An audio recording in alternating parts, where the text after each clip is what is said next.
when Jesus preached the good news, the kingdom of God, about faith, about love, about forgiveness, many people were happy, but not all.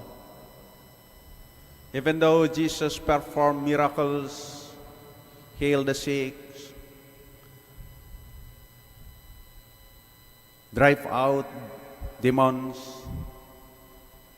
and feed many people, still is not enough for others. So this gospel today, this is the starting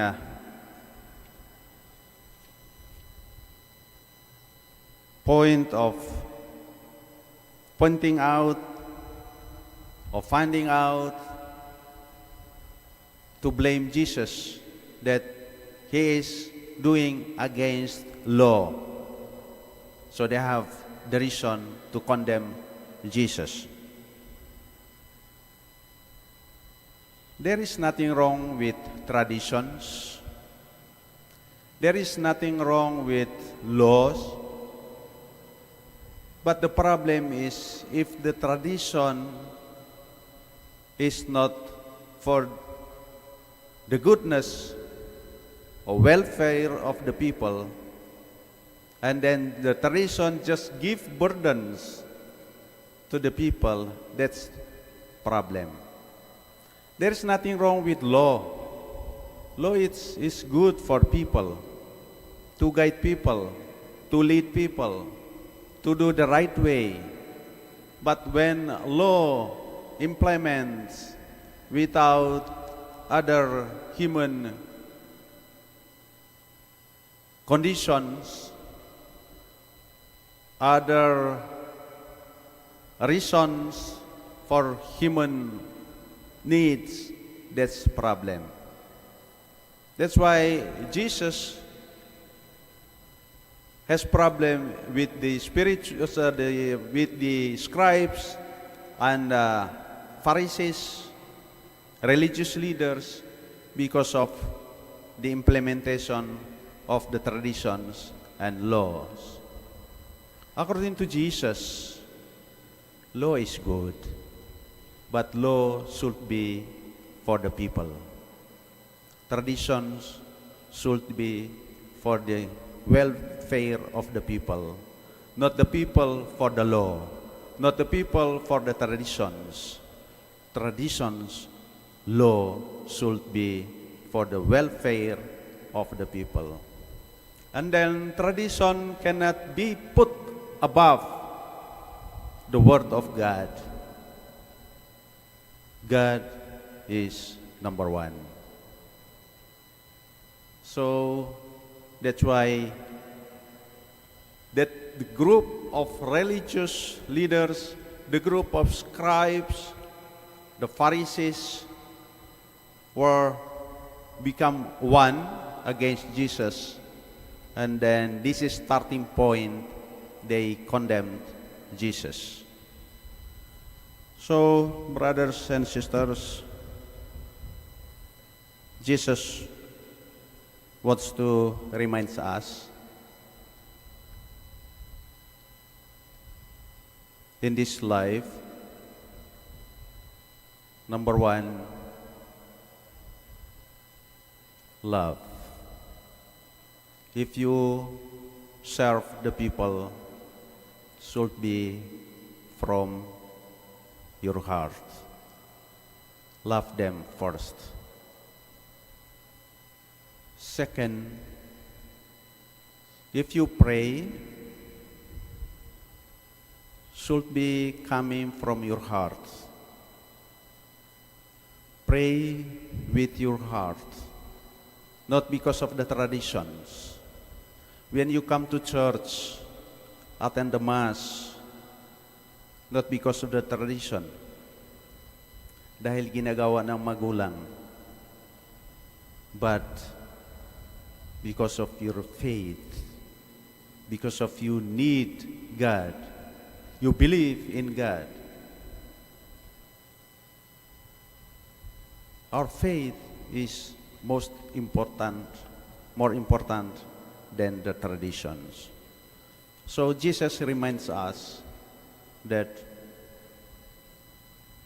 you pray, practice the religious activities, read the Bible, read the theology, theories about God, but don't forget your faith. Importance the traditions, but your faith is more important. Your relationship with God, personal intimidation with God, your connection with God. And then the connection with God, it applies in your connection with your friends, with your siblings. Dapat may bunga. Should be fruitful in connection with others. Like Jesus, when he heals the people, no discrimination for everybody. When he teaches the people, no discrimination, he teaches everybody. When he approaches the people, he approaches everybody. No discrimination. He accepts everybody. That's the faith. That's the result of connection with God, and then applies with others, or connection with others. So, brothers and sisters, when we pray,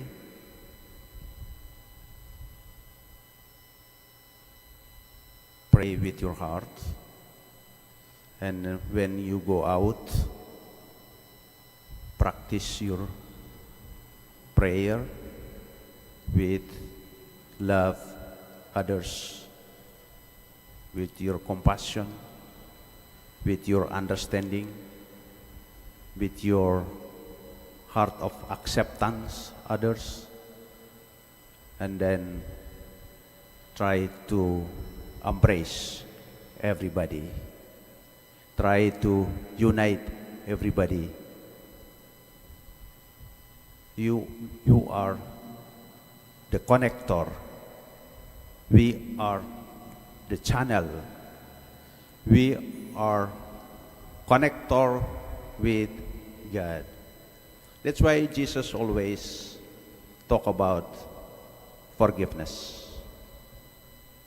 He points out every time that napaka-importante ang forgiveness. Because when you do not forgive others, God will not forgive you. Because forgiveness is try to reconnect with one another. It's like wire. When it's cut off, try to reconnect in order to have power, energy to the source. To reconnect, if we are connected, automatically we are connected to the source, God. So that's faith, that's prayer life should be fruitful, not because of the external things, traditions, come to mass, pray the rosary, read the Bible, but it comes from your inner being, from our heart.